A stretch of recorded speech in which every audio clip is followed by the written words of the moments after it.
তোমাকে কি খবর দিলে আবার?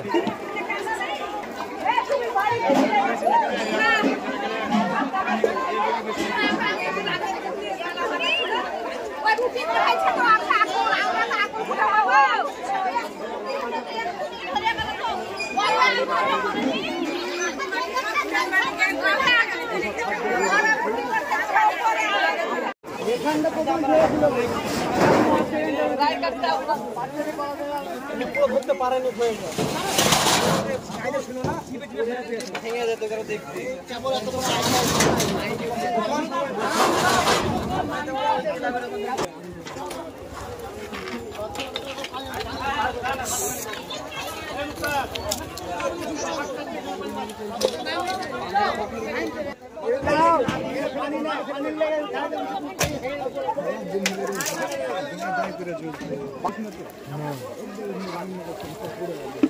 ऊपर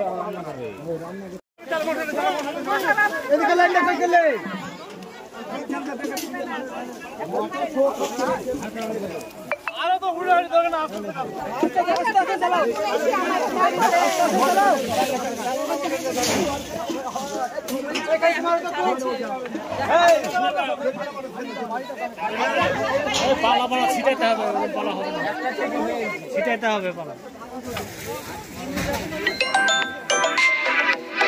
এই পালাকে এদিকে ডাউন করতে হবে, এদিকে এদিকে এই পালাকে এদিকে ভাঙতে হবে।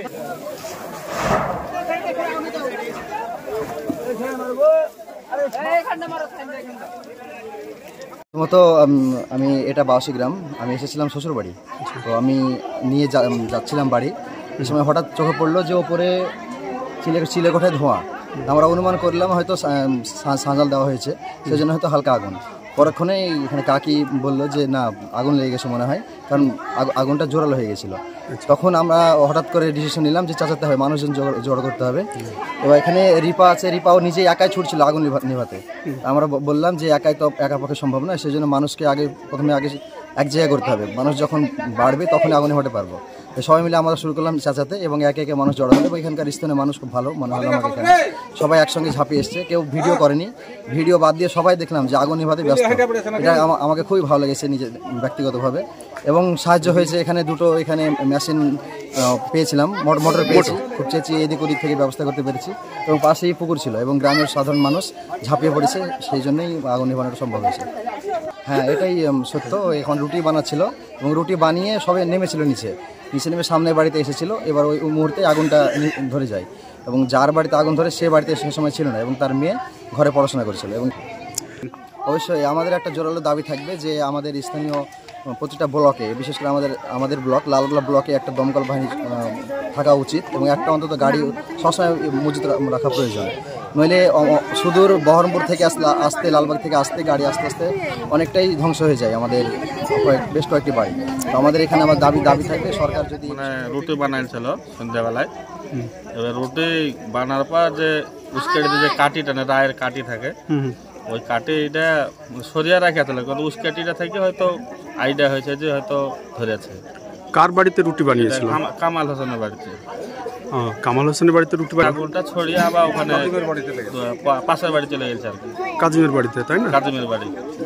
এই জায়গাটার নাম 82 মাছবাড়া। আপনার নাম? বলতে পারছি না। আগুন লাগলো তাড়াতাড়ি ছাদের উপর যা দেখছি খুব জ্বলছে, ওই তো আগুন পানি দিয়ে নিয়ন্ত্রণে আনা গেল ওইটুকুনি। আমি এসে দেখলাম যে দুটো বাড়িতে দুটো ছাদেই আগুন। একটা বাড়িতে দেখলাম যে রায়ের কাঠিতে, আর একটা বাড়িতে দেখলাম যে চালা পুড়ে গেছে। চালাতে ধরেছিল, এখন কোথা থেকে ধরেছে সেটা বলতে পারছি না, জানি না। আমরা তো অন্য বাড়ির লোক। কি অনুমান করছেন?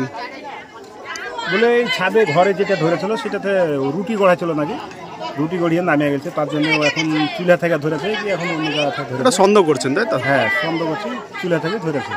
এই জায়গাটার নাম 82। যে দুটো বাড়িতে আগুন লেগেছে তাদের নাম? বাড়িতে একটা কামাল শেখ, কাজিম। আপনার নাম?